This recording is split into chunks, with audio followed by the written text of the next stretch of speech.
16 tahun B, Yesus Gembala yang sejati. Minggu yang lalu kita membaca dan merenungkan Yesus yang mengutus ke-12 murid-muridnya ke misi mewartakan sabda Tuhan. Dan minggu ini adalah kelanjutannya. Liturgi membicarakan hidup kerasulan Yesus dan murid-muridnya. Santo Markus Penginjil dalam Injilnya hari ini menampilkan Yesus yang sabar dan penuh perhatian untuk orang banyak yang seperti domba tanpa gembala.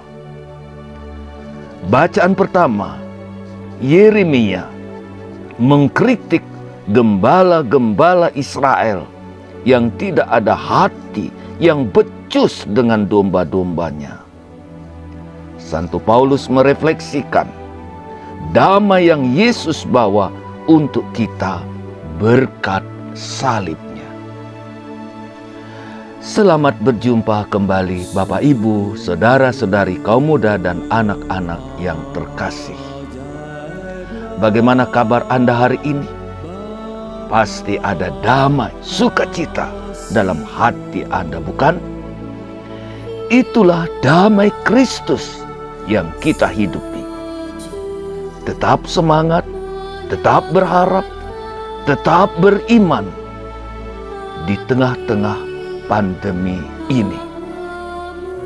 Yesus, andalan kita. Sukacita dan damai sejahtera kita. Amin Bapak Ibu. Amin. Bapak Ibu, saudara-saudari, anak-anak dan kaum muda yang terkasih. Hari ini Injil membagikan pengalaman para murid bermisi. Setelah menjalani perutusan Yesus, mereka dengan penuh sukacita semangat kembali kepada Yesus. Banyak cerita yang mereka bawa. Mereka dengan bangga memberikan laporan kepada Yesus. Seperti apa yang Yesus nasihati, mereka jalankan dengan tekun. Mereka mengajar, mereka memberi perhatian banyak, khususnya pada orang-orang sakit. Dan banyak orang sakit yang disembuhkan berkat penumpangan tangan mereka. Setelah mendengarkan laporan, cerita mereka, Yesus mengajak mereka beristirahat, menyepi. Istirahat adalah juga bagian dari hidup kerasulan. Perlu istirahat, perlu jaga kesehatan supaya selalu fit. Benar? Nah, mulailah mereka pergi ke tempat yang sepi. Ternyata mereka tidak jadi beristirahat. Orang-orang tahu kemana Yesus dan murid-muridnya menyepi. Begitu banyak orang membuntuti mereka. Melihat itu, Yesus terharu dan iba hatinya. Yesus melihat mereka seperti domba-domba tanpa gembala.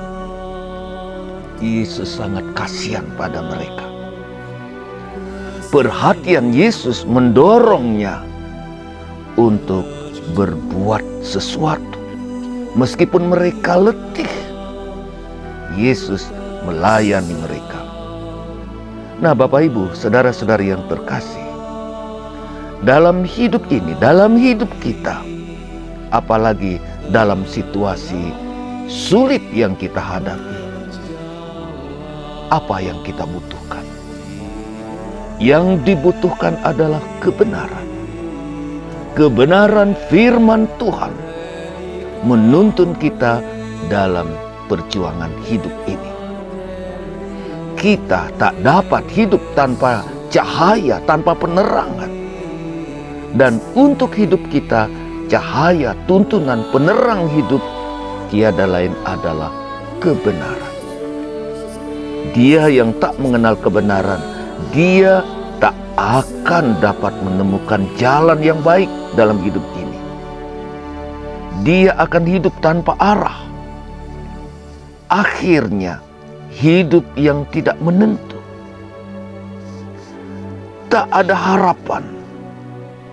Yesus melihat hal ini dalam diri orang-orang itu. Sebaliknya Bapak Ibu, dia yang hidup dituntun oleh kebenaran firman melalui pengajaran rohani yang mendalam, dia bisa maju dalam hidup ini. Dan dalam hal ini, Yesus, meskipun dia harus beristirahat, dia tetap melayani orang-orang ini dengan mengajar mereka. Inilah seorang guru yang sejati, gembala yang baik. Dalam bacaan pertama, melalui mulut Yeremia, Allah mengkritik imam-imam Yahudi yang membuat umat terpecah-pecah, domba-domba yang malang ini. Tuhan berjanji akan mengumpulkan mereka. Allah sendiri yang akan mencari yang sisa ini. Dan Tuhan berjanji akan mencarikan mereka gembala yang akan menyatukan mereka kembali. Luar biasa janji Tuhan ini. Nubuat Yeremia dari tunas, dari keturunan Daud. Aku akan menampilkan seorang gembala yang jujur, yang benar, penuh kebijaksanaan dan kemurahan hati. Dan dia akan disebut Tuhan adalah kebenaran kita. Siapa dia Bapak Ibu? Dialah Yesus, Sang Gembala yang sejati.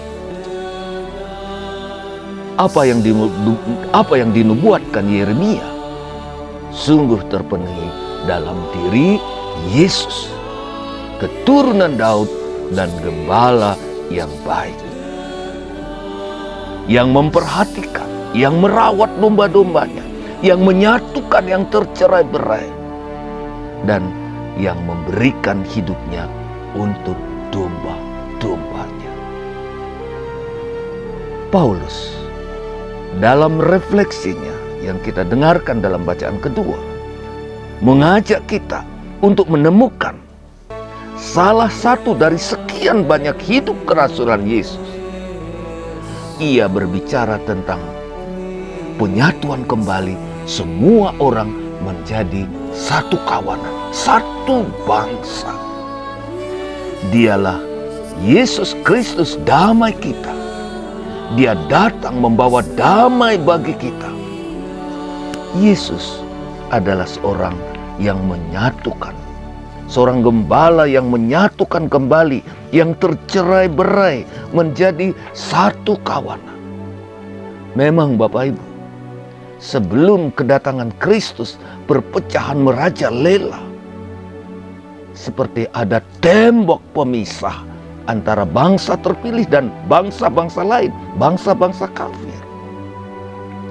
Melalui misteri Paskah, kematian dan kebangkitannya, Kristus telah merobohkan tembok-tembok pemisah ini.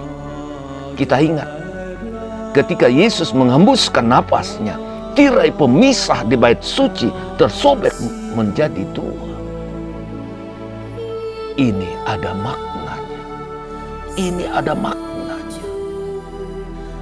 Dalam Kristus Bapak Ibu, dalam Kristus tidak ada lagi pemisahan Yahudi, non-Yahudi. Coba baca Roma 10 ayat 12. Semua dipanggil untuk menerima rahmat Allah yang sama, yang satu. Pembenaran dan pemenuhan kasih Yesus telah mendamaikan kita semua. Amin. Amin. Melalui salib Bapak Ibu, melalui salib Yesus telah menyatukan kita kembali.